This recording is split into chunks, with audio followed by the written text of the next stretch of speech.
Another event that I made for my students was called Tune Factory. Tune Factory was basically improvised music on the spot, and I gave them a certain, uh, I gave them some options, and you have to make a tune on that. You get 30 seconds to think. This was done after a couple of months. The scales competition was in August, and this was in January. Um, okay, this is interesting because, okay, remember your first painting, did it look something like this? Usually kids just scribble everywhere, right? And they are not scared to draw anywhere, ceiling or wall or whatever. They are not scared of how good or bad it will be. They are just exploring stuff. They learn how to uh, hold. They learn how to hold a crayon. They learn how, if you press hard, it will create a darker shade. If you do it lightly, it will create a lighter shade, and so on. It's just learning on the go. um, Now, okay, this is interesting. Have you tried this at your instrument? Scribbling, doodling, noticing how different notes and combinations sound? Or do you always play that one piece you learned so well 3 months ago?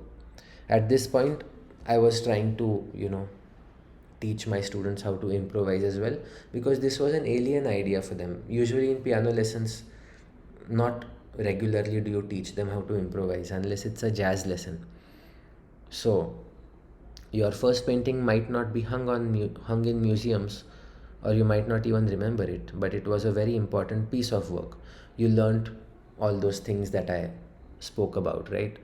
Uh, anyway, next thing. Anyway, if you have never tried this, go to your instrument and try that. Don't expect anything great to happen. Just notice sounds and enjoy each note you play. This has also been inspired by this book I read called Effortless Mastery by Kenny Werner. Very nice book which helped me get more free with my improvisations on the piano. So, how did I go about Tune Factory?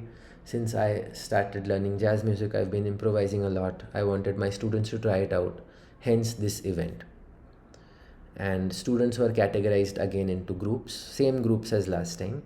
And what did grade initial have to do? 4 bars of tune using five finger no, scales, and left hand notes. It's okay if you don't play, and you had to play chord tones or scale patterns or different things. Grade 1 had 8 bars with the scales that they have learned. Um, Grade 4 had more options in scales. So I used to be like, okay, do this in C minor now. And they had to play primary chords as well.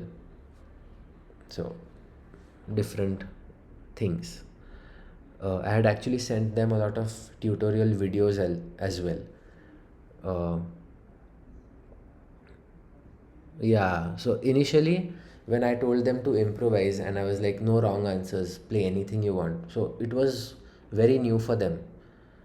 But as I as we kept doing that again and again, students got more comfortable. Some of them found it very easy to improvise, some of them not so much. But it was important for every one of them to improvise, to at least get a hang of it little bit. I wanted to get rid of the fear of improvisation.